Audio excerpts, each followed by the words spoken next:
In this book, you write that a monarchy is better than a democracy, and this seems to be a case from both your views on Japanese and American politics. Why is a monarchy desirable? If we were to switch to a monarchy, how would we choose a leader? Excellent question. That depends on the manner of switching to a monarchy. Usually what's been done in American history, at least, is that you simply elect a president with monarchical powers, such as Franklin Roosevelt. And the way he assumes those monarchical powers are different in every sense. But they tried a first constitution, in 1776, which was the Articles of Confederation. And that system had essentially failed by the 1780s. The idea of the 1780s, many people simply wanted to make George Washington the king, because people were very tired of sort of the chaos. The result was they designed this presidential system where you had essentially an elected king. And the way that the American system has worked since then, over about the last 250 years, is it sort of has these cycles where you get a president who's really in charge of the government, and then his power kind of slips away, and then there's a crisis, and you get sort of a new monarchical president. But the thing is, when you're not a monarchy, there's always someone else in charge. There's sort of always someone in charge, right? And if you look at the systems both in Japan and in the US, although they're very, very different, in both of these systems, you had a sort of post-war ruling party. In Japan, the Liberal Democratic Party. In America, the Democratic Party of Franklin Roosevelt, that's aligned with a kind of permanent bureaucracy, a permanent administration, which is essentially, so what happens in the US is that Franklin Roosevelt, FDR, really is a president with the powers of a king. What happens after he dies is that his personal administration, this giant New Deal bureaucracy that he's built up, which was very, very effective and contained many, many very effective people and did very effective things like building a nuclear bomb, winning the World War. You can't really say you can like it or you can hate it. I have many negative things to say about Franklin Roosevelt and his administration, but you can't say that they weren't very effective. And so what happens after he dies at the end of the war is the president who replaces him, Truman, is very weak and has no real political base of his own and is not even very smart. So power goes down from the president and sort of disappears into the bureaucracy. And that's the way it stayed sort of forever and ever. And so in the post-war first world systems, certainly including Japan, you have this system where, yes, you have democratically elected politicians, but the power of these politicians over their government is extremely weak. And that varies in different ways in different countries. So, for example, Trump is the president of the world, but he's not the president of America. He's the president of the world because he's really in charge of the U.S. foreign policy apparatus, even though it says in the Constitution that Congress decides how to make war. Congress has lost that power and it's gone into the power of the presidency. But Congress also says the president is the chief executive, is the CEO of the executive branch, and that job is actually really being done by Congress. Congress, sets the budget for the whole executive branch. It sets the personnel system. He can't fire these people. And so you have this very permanent bureaucracy, very, very stable and very safe in its role, really. And so when you use the sort of the literal language of Aristotle to describe forms of government, what you see is a form of government which is democratic in name. In much a very similar way, Japan has an emperor, and Japan is monarchical in name. Congress is actually elected democratically, but the way the congressional system works is elections can't make a dent on it because you have gerrymandering and you have a seniority system. So you see, and then Congress is managing this executive branch, this bureaucracy. So the bureaucracy is more or less completely immune to elections. This works very well if your bureaucracy essentially is perfect and awesome and amazing and very capable. The problem is that over time, these administrations become less and less competent because there's sort of no power telling them what to do. And so they're very used to sort of disabling the power of democratic elections to influence the government. That's okay when the government is much smarter than the people. And we have to admit that it's possible for the government to be much smarter than the people. The problem is that really the people haven't gotten smarter, I would say, or more wise or more able to run the government, but the bureaucracy has gotten worse. And so you have many, many things that these bureaucrats are doing. I think the best example was the gain of function research that created COVID, where nobody could really explain articulately why virologists needed to go to the bat caves in China and find the most dangerous bat viruses and mutate them to become more dangerous in a lab in China. If you looked at all the steps in that, they all sort of made sense, but the result is completely crazy. And so we have these bureaucracies now that are very, very incompetent in many ways, that are very large, that are essentially completely unaccountable, because when you elect, the people can say, oh, we're electing this leader to say, do this. For example, I hear immigration is becoming a political question in Japan. And so you elect, a new prime minister, and she says, well, I'm against, immigration. And then the immigration continues. And you're like, right? Same thing in Italy.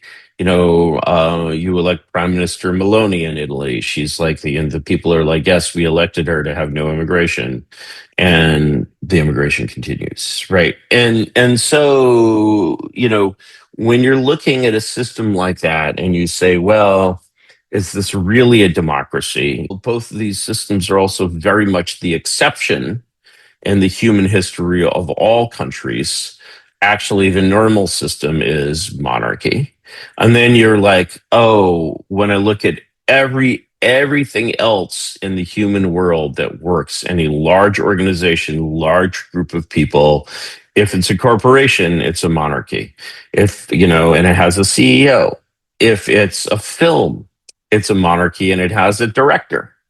If it's a restaurant, it's a monarchy and it has a chef. And then you look around and you're just like, everything that works, if it's an army, it has a general. Like everything that works has the same shape, ending at a top with what the military calls unity of command. And you're just like, all right, clearly this system has not delivered perfect governance through all of human history.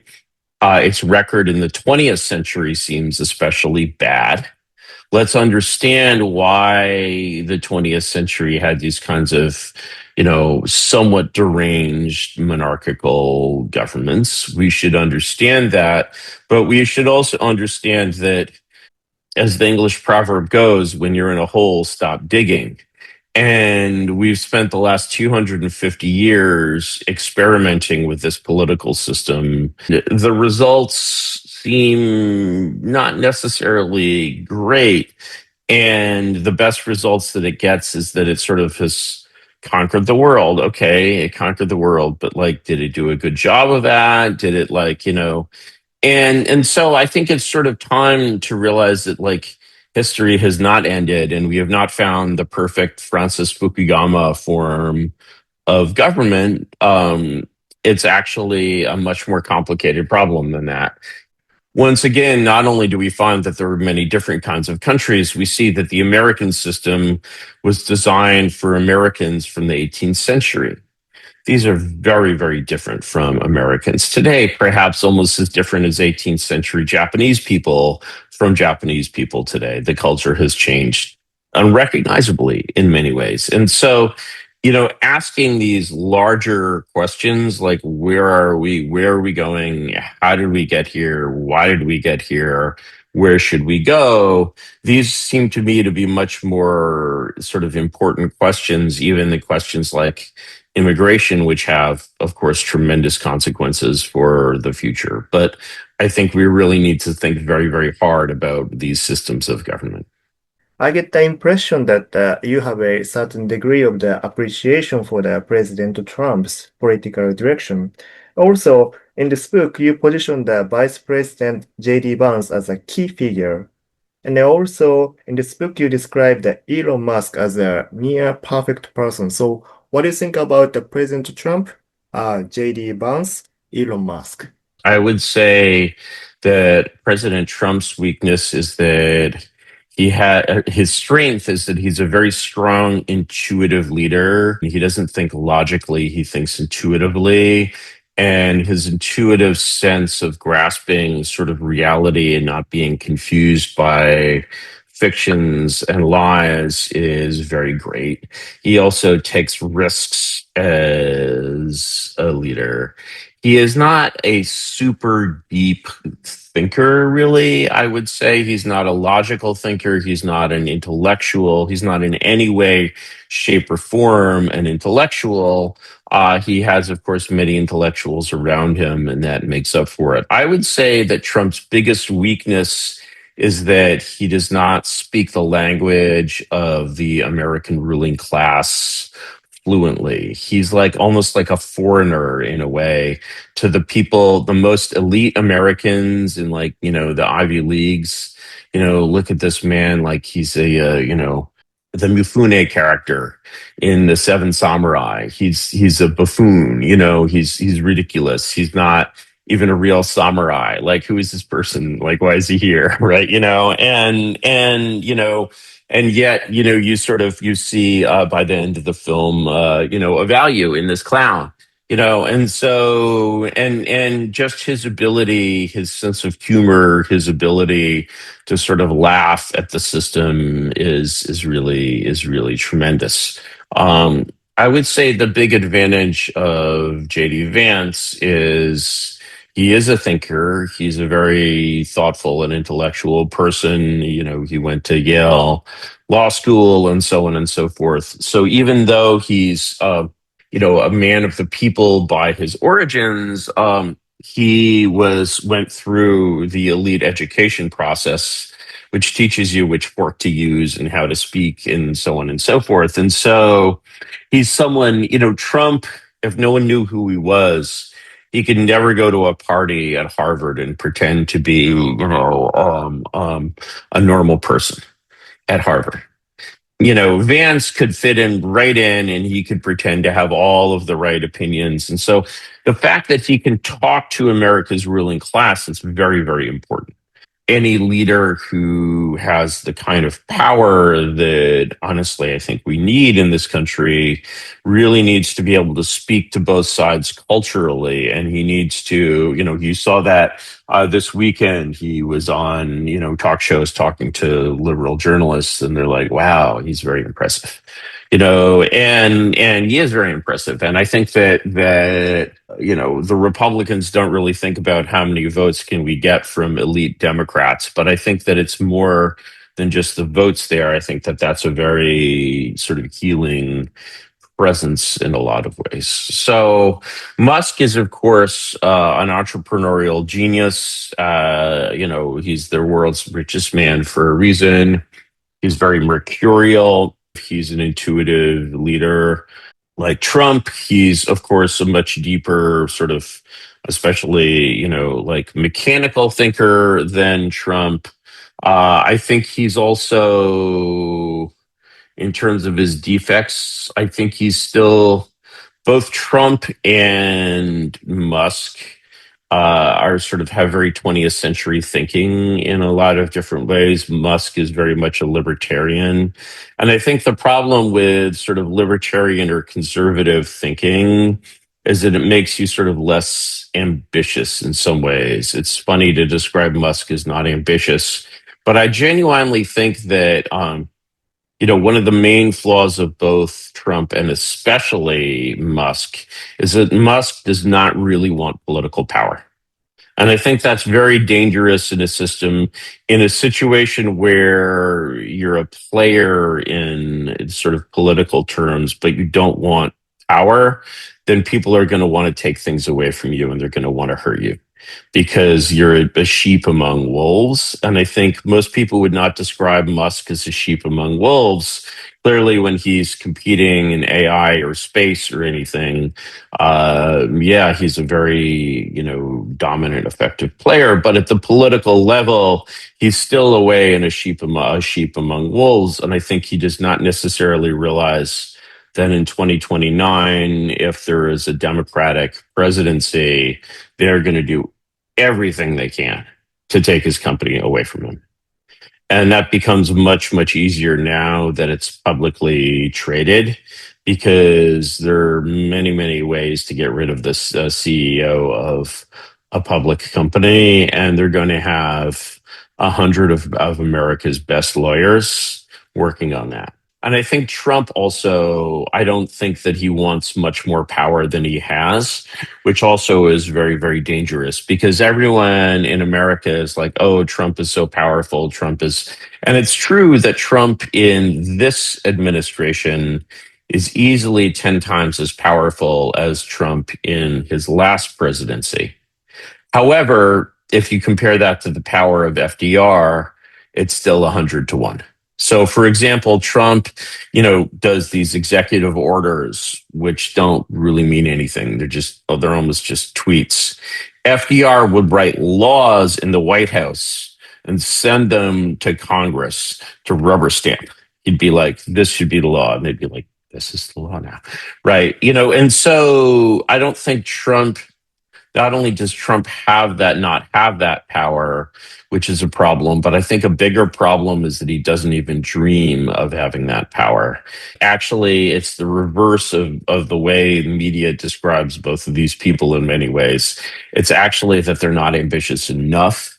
And that's the thing that really endangers them.